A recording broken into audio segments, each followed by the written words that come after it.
नमस्कार। इस वीडियो पर क्लिक करके आप अपने आप को तैयार करने आए हैं, जिससे आप वो सब कुछ रिसीव कर पाए जो ये यूनिवर्स, ये ब्रह्मांड आपको देना चाहता है।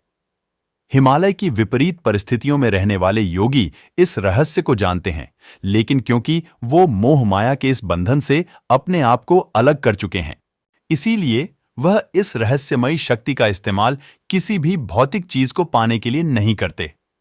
आज हम आपको बताने जा रहे हैं कि कैसे यह ब्रह्मांड काम करता है, कैसे डिवाइन शक्ति काम करती है, कैसे यूनिवर्स की एनर्जी काम करती है, जिससे बहुत से लोग अनजान है। लॉ ऑफ अट्रैक्शन कैसे इन सब से जुड़कर काम करता है। आज हम गहराई से जानेंगे लॉ ऑफ अट्रैक्शन या आकर्षण के नियम को। लोग जैसा समझते हैं, जैसा मानते हैं, उससे भी बहुत आगे हैं। इसे आसानी से समझाने के लिए इस दुनिया में बहुत सारे तरीके समझाए गए हैं, क्योंकि जब कोई शक्ति बहुत रहस्यमयी होती है, बहुत जादुई सी लगती है, तो लोगों को उस पर विश्वास करना मुश्किल लगता है। लॉ ऑफ अट्रैक्शन के रहस्य में जब धर्म की बात आती है, जब ईश्वर की बात आती है, तो लोग इस पर संदेह करते हैं। ये रहस्य खुद को एक बहुत ही वैज्ञानिक तरीके से व्यक्त करता है। आज हम आपको इसी रहस्य की वो राज बताने जा रहे हैं जिनसे हिमालय में रहने वाले योगी अपनी जिंदगी को ब्रह्मांड से जोड़ते हैं। वो उस दिव्य शक्ति से जुड़ते हैं जहां तक कि हम कल्पना भी नहीं कर सकते। पर ऐसा नहीं है कि आप उस व्यक्ति से तभी जुड़ पाएंगे जब आप हिमालय की ऊंची पहाड़ियों में रहेंगे। ये रहस्य जानकर आप में से बहुत से लोग आश्चर्यचकित भी हो सकते हैं, और कुछ सचमुच इस पर विश्वास कर अपनी जिंदगी में अपनी मनचाही चीज को आकर्षित कर सकते हैं। इस बारे में बहुत से लोगों का यह सवाल होता है कि हम उस डिवाइन पावर से, उस दिव्य शक्ति से कैसे कनेक्ट कर सकते हैं, ब्रह्मांड से कैसे बात कर सकते हैं, या भगवान से कैसे बात कर सकते हैं। मैं जो चाहता हूं उसे मैं कैसे हासिल कर सकता हूं। लेकिन जब आप इन सब के बीच के एक संबंध ढूंढते हैं, एक रिलेशन ढूंढते हैं, तो आप पाते हैं आपके और ब्रह्मांड के बीच, या आपके और ईश्वर के बीच, या उस शक्ति के बीच जिसने इस पूरी दुनिया को बनाया है।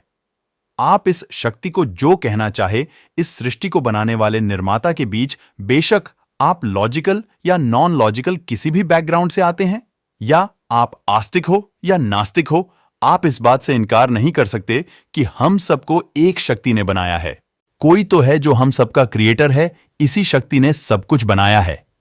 आपको, हमें, हम सबको, हमारे आसपास की हर चीज को बनाया है, और अगर वह चीज मौजूद है जिसे हम चाहे अपना परमपिता परमेश्वर कहें, ईश्वर कहें, मां कहें, आप इस शक्ति को जो चाहे पुकारे, लेकिन यह शक्ति इतनी शक्तिशाली है, इतनी पावरफुल है कि यह हमेशा हमारे आसपास मौजूद है। यह हमारी हर काम, हर मूवमेंट को मॉनिटर कर रही है। यह हमेशा हमें देख रही है। अब इसका क्या मतलब है? इसका यह मतलब है कि जब आप प्रार्थना करते हैं, जब आप किसी चीज के लिए अपनी इंटेंशन सेट करते हैं, अपने इरादे मजबूत करते हैं, तब आप अपनी जिंदगी में मनचाही चीज को विजुअलाइज करते हैं, ताकि वो आपकी जिंदगी में साकार हो। फिर चाहे वो विजुअलाइजेशन आकर्षण के नियम का इस्तेमाल करके पैसों को मैनिफेस्ट करना हो, प्यार को मैनिफेस्ट करना हो, जो भी आप अपनी लाइफ में चाहते हैं, आप उसे विजुअलाइज करते हैं। यह समझना बहुत जरूरी है कि यह पूरा सिस्टम कैसे काम करता है, हमारा ब्रह्मांड कैसे काम करता है, कैसे वो हमारी बात सुनता है। बहुत कम समय में बहुत से लोगों ने इस शक्ति को समझकर अपनी मनचाही जिंदगी को जिया है। वो सब कुछ पाया है जो भी वो अपनी जिंदगी में चाहते थे, अपने सपनों को पूरा किया है, अपने एम हासिल किया है, अपने बिजनेस को ऊंचाइयों पर पाया है, अपने जीवन में आध्यात्मिक या स्पिरिचुअलिटी से चमत्कार होते देखे हैं। सभी अलग अलग चीजों को पाने में वो लोग सफल हुए हैं। लेकिन ये केवल उनके बारे में नहीं है, क्योंकि कोई भी इंसान व्यक्तिगत रूप से इस शक्ति का इस्तेमाल कर सकता है। लेकिन जब ये व्यक्तिगत शक्ति एक सामूहिक कोशिश में बदलती है, यानी जब एक इंसान से शुरू हुई इस शक्ति का इस्तेमाल एक धरातल पर अलग अलग लोगों द्वारा किए गए प्रयासों से जुड़ता है, तो आप समझ जाते हैं कि आखिर ये शक्ति उस परम पिता परमेश्वर की शक्ति से कैसे जुड़कर काम करती है। यहीं से हमारा कॉन्सेप्ट शुरू होता है। जानती हूं, बिना एग्जाम्पल के इसे समझना मुश्किल है, इसीलिए चलिए एक एग्जाम्पल से इस पूरे कॉन्सेप्ट को समझते हैं। देखिए, सिंगर बनने का सपना देखने वाला हर गायक गाना गाने जाता है, लेकिन यह बात आप भी अच्छी तरह जानते हैं कि उनमें से विनर बस एक ही होता है। तो जो विनर यानी विजेता होता है, क्या बस उसी की आवाज सबसे अच्छी होती है? क्या बस उसी की कोशिश सबसे अच्छी होती है? क्या YouTube पर दिखाए जाने वाले लोग जो फेमस हैं, जिन्हें करोड़ों लोग फॉलो करते हैं, क्या वो सबसे बेस्ट है? क्या वो दुनिया के बेस्ट डांसर है या क्या वो दुनिया के बेस्ट सिंगर हैं? वहां जो योगा ट्रेनर आपको दिखाया जा रहा है, क्या वही दुनिया की सबसे ज्यादा आसनों को जानने वाला योगा ट्रेनर है? क्या एक वही है जिसे योगा के सभी चीजों की नॉलेज है? और कई बार इन सवालों का जवाब होता है नहीं। ऐसे कई अनगिनत लोग हैं जिनके पास उनसे ज्यादा, उनसे अच्छी नॉलेज है, पावर है, टैलेंट है, लेकिन वो हिडन है, छुपा हुआ है। तो आखिर ऐसा क्यों है कि जो उनसे भी कामयाब है, कौम उनसे पीछे है? ईश्वर ने उन्हें क्यों नहीं चुना करोड़ों लोगों का प्यार पाने के लिए, बहुत फेमस होने के लिए? They are not a chosen one. Why? अब मैं जो आपको बताने जा रहा हूं उस पर ध्यान दीजिएगा। जाहिर है हम सब अपनी सपनों को मैनिफेस्ट करना चाहते हैं, हम सब अपने विचारों को साकार करना चाहते हैं, लेकिन एट द सेम टाइम उसी समय हम ये भी चाहते हैं कि कुछ तो हमारे साथ ऐसा हो कि हमें पता चले कि यूनिवर्स हमारी मैनिफेस्टेशन को रिस्पॉन्ड कर रहा है, या हमारी प्रार्थना में मांगी गई चीज को हम तक पहुंचाने की कोशिश कर रहा है। तो हमारी मैनिफेस्टेशंस में हम एक शक्ति से ही अपनी चीज मांगते हैं, जिसे हम आशा करते हैं कि वह हमारी मैनिफेस्टेशंस को एक्सेप्ट करें, स्वीकार करें, अलाव करें और उसे रियलिटी में बदल दें। राइट? कई बार आप अलग अलग चीजें मैनिफेस्ट करने की कोशिश करते हैं।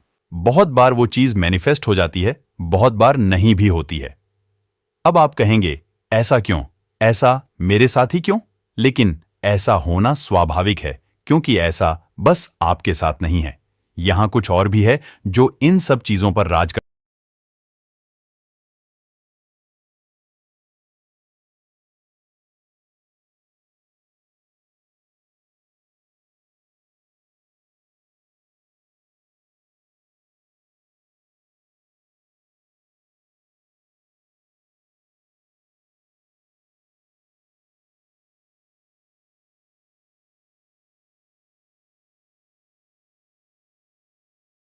हम ये कैसे बने? How do we become those chosen ones जिससे यूनिवर्स हमें रिस्पॉन्ड करे, हमारी मैनिफेस्टेशन को एक्सेप्ट करे, उसे रियलिटी में बदल दे? ऑफ कोर्स हम सब ऐसा ही चाहते हैं और इसके लिए मैनिफेस्टेशंस की अलग अलग टेक्निक को भी फॉलो करते हैं। लेकिन वो चीज जिसके बिना अपनी मैनिफेस्टेशन पूरी होते होते रह सकती है, वो है आपकी क्षमता का आपकी मैनिफेस्टेशन को संभालने के लिए तैयार ना होना। अगर आपकी पात्रता आपके सपनों को, आपके मैनिफेस्टेशन को संभालने के लिए तैयार ही नहीं होगी, तो वो चीज आपको कैसे मिलेगी? मैंने अपनी पिछली वीडियो में आपको बताया कि यूनिवर्स हमें वो सब कुछ देना चाहता है जो हम चाहते हैं, लेकिन इससे पहले वो करता है हमारा एक टेस्ट कि क्या आप उस चीज को संभाल पाएंगे जो आप उससे मांग रहे हैं।